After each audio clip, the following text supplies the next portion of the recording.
சில்லுன்னு ஒரு காதல். எங்க வேணாலும் போடி, ஆனா உடனே இப்போ வீட்டுக்கு போ.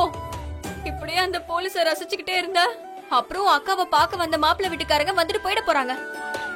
அப்புறம் உன் அப்பா அம்மா கிட்ட மாட்டிக்கிட்டு நிஜமாவே நரகத்துக்கு போயிடுவேன். ஏய், நேரம் ஆச்சுன்னு தெரியாம என்னடி மச மசன்னு வெட்டி பேச்சு பேசிட்டு இருக்க? டைம் ஆச்சு, வா சீக்கிரம் வா போலாம். இத புடி.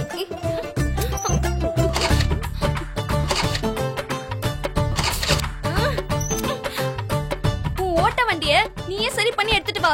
கொஞ்சமாச்சும் பொறுப்பு வேணும் மோனி. ஒரு வண்டியை ஒழுங்கா மெயின்டைன் பண்ண தெரியுதா? நான் போறேன். ஏய் ஏய் கையில நில்லடி, கொஞ்சம் கூட பொறுப்பு இல்லடி.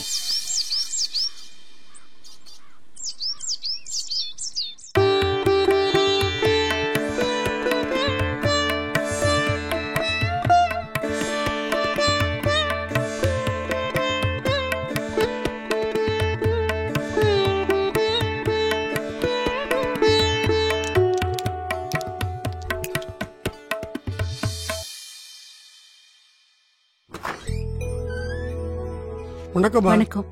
என்ன கணக்கு பிள்ளை காலையிலே வந்திருக்கீங்க? இன்னைக்கு நம்ம ஊர் ஏறி ஏலம் விடுறாங்க. அது விஷயமா தம்பி வர சொல்லி இருந்தாரு. வீட்ல எல்லாரும் நல்லா இருக்காங்களா? நல்லா இருக்காங்கம்மா. நான் கோயிலுக்கு போயிட்டு வந்துடுறேன். சரிம்மா.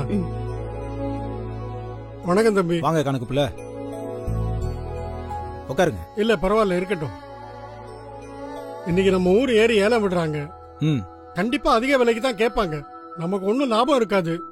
இந்த வாட்டி நம்ம ஏலம் எடுக்காம விட்டுறலாமா? என்ன கணக்கு பிள்ளை பேசுறீங்க? இது எங்க அப்பா காலத்துல இருந்து நாங்க தானே டெண்டர் எடுத்து நடத்திட்டு இருக்கோம். அது உங்களுக்கு நல்லா தெரியும்ல. இப்ப இது நம்ம கைவிட்டு போச்சுன்னா அது நமக்கு அவமானம் மட்டும் இல்ல, கௌரவ பிரச்சனையும் தான். இதெல்லாம் வெறும் லாபத்துக்காக மட்டுமா பண்ணிக்கிட்டு இருக்கோம்? ஊர்ல இருக்கிற சின்ன கோவில் விஷயத்துல இருந்து பெரிய பெரிய மார்க்கெட்டு, தோப்பு, தொரவு, கம்மா, ஆறு, மீன்பிடி, குளம்னு எல்லா கான்ட்ராக்டும் நம்ம கையில தான் இருக்கணும். கௌரவத்துக்காக எவ்வளவு செலவு வேணாலும் பண்ணலாம், ஆனா எதுவும் நம்ம கையை விட்டு போயிடக்கூடாது. அது உங்களுக்கே நல்லா தெரியும்ல. தெரியும் தம்பி. இருந்தாலும் அம்மா கிட்ட ஒரு வார்த்தை கேட்டலாம் இல்லையா? தேவையில்லை, நான் சொன்னதை தான் அம்மாவும் சொல்லுவாங்க. கணக்கு புள்ள, இன்னைக்கு என் தம்பி சூர்யாவுக்கு பொண்ணு பார்க்க நாங்க எல்லாரும் வெளியே கிளம்புறோம்.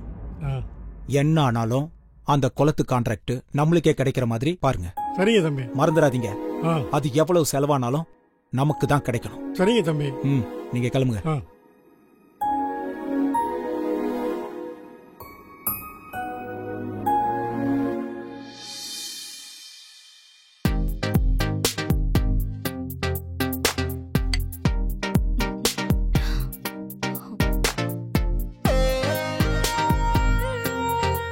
டைம் ஆச்சு, இன்னும் எவ்வளவு நேரம் தான் ரெடி ஆயிட்டு இருப்ப?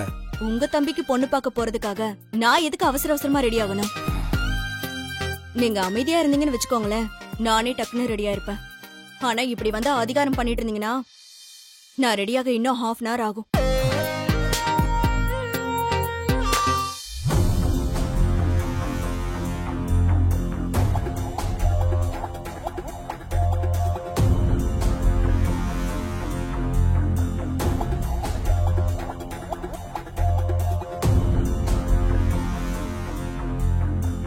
ரஞ்சித், அம்மா கூப்பிடுறாங்க, வா வா. அம்மா போலாமாப்பா? போலாமா. என்னம்மா? இல்ல, தனம் எங்க? அவ நம்ம கூட வரலையா? தனமா கோயிலுக்கு போயிருக்காங்க, நம்ம கிளம்பலாம் வாங்க. சித்தி, என்ன இது? இவ்ளோ தூரம் நான் சொல்லியும் தம்பிக்கு பொண்ணு பார்க்க நீங்களா கிளம்பினா என்ன அர்த்தம்?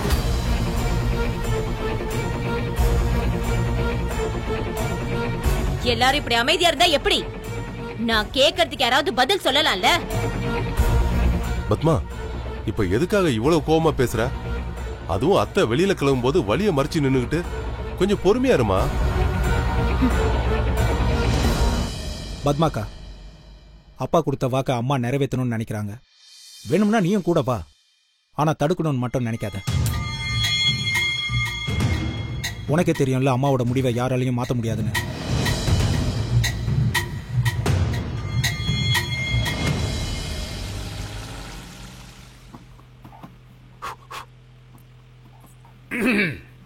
மாப்பிள்ள, மாமா, டிரைவரை சாப்பிட சொல்லி அனுப்பியிருந்தேனே, பணம் கொடுத்து விட்டீங்களா? நீங்க சொன்ன கொடுத்துட்டேன் மாமா.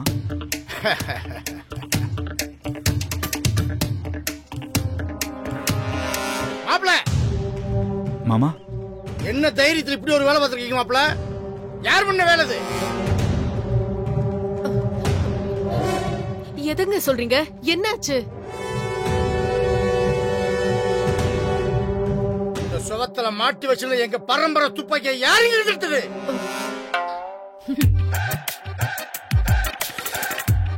ஓ அதுவா மாமா, துப்பாக்கி துரு பிடிச்ச மாதிரி இருந்துச்சு. மாப்பிள்ளை வீட்டுக்காரங்க வரப்ப திருஷ்டி படிக்கார மாதிரி எதுக்கு இருக்கணும்னு நான் தான் எடுத்து உள்ள ஓரமா வச்சிருக்கேன் மாமா. அதுக்கு போய் இவ்வளவு பெரிய சத்தம். நான் கூட என்னமோ ஏதோ பயந்துட்டேன் மாமா.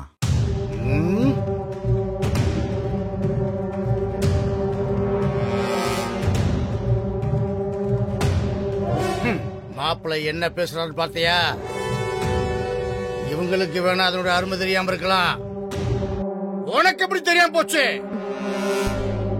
நீ வாக்கப்பட்டு வர்றதுக்கு முன்னாடி இருந்து அந்த துப்பாக்கி இந்த வீட்டுல அலங்காரமா மாட்டி இருந்தத நீ பார்த்திருக்க இல்லையா? பாத்திருக்கேங்க. அப்படி இருக்கும்போது அத உள்ள எடுத்து வச்சு கூட தெரியாம உன்னால எப்படி இருக்க முடியுது?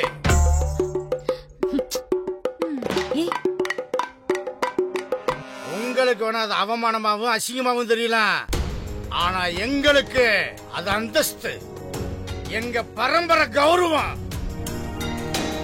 4 தலைமுறைய பயன்படுத்துற துப்பாக்கி அது. இப்ப எடுத்து தோட்டா போட்டு சுட்டா கூட தலை தெரிச்சு போக தெரியுமா?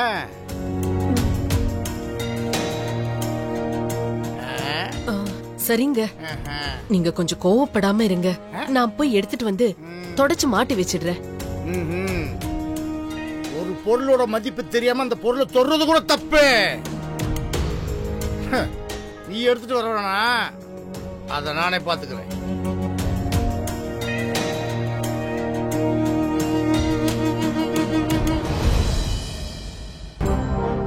அங்க என்ன வேடிக்கை? போய் அவளை போய் ரெடி பண்ணு. வா. சரிப்பா.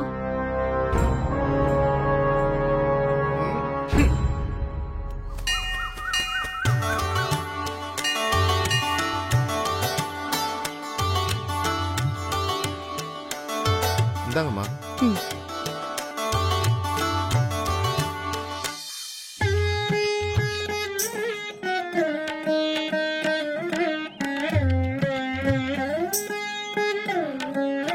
ஆசீர்வாதம் பண்ணுங்கம்மா.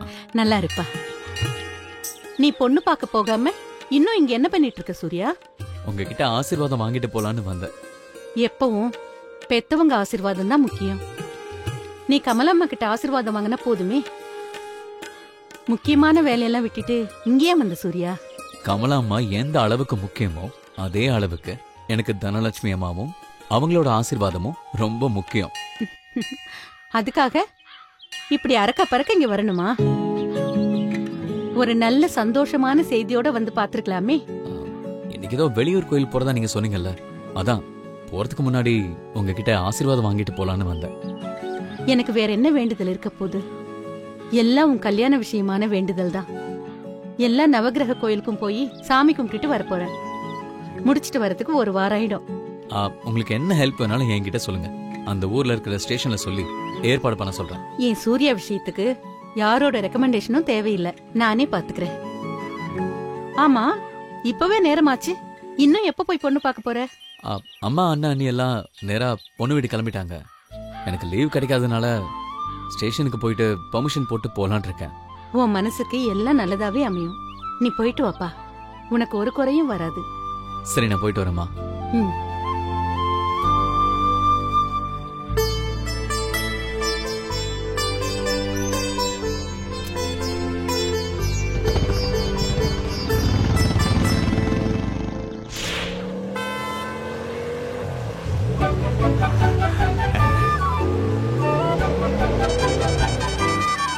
மாமா, அத்தை, மாப்பிள்ளை வீட்டுக்காரங்க வந்துட்டாங்க. சீக்கிரம் வாங்க.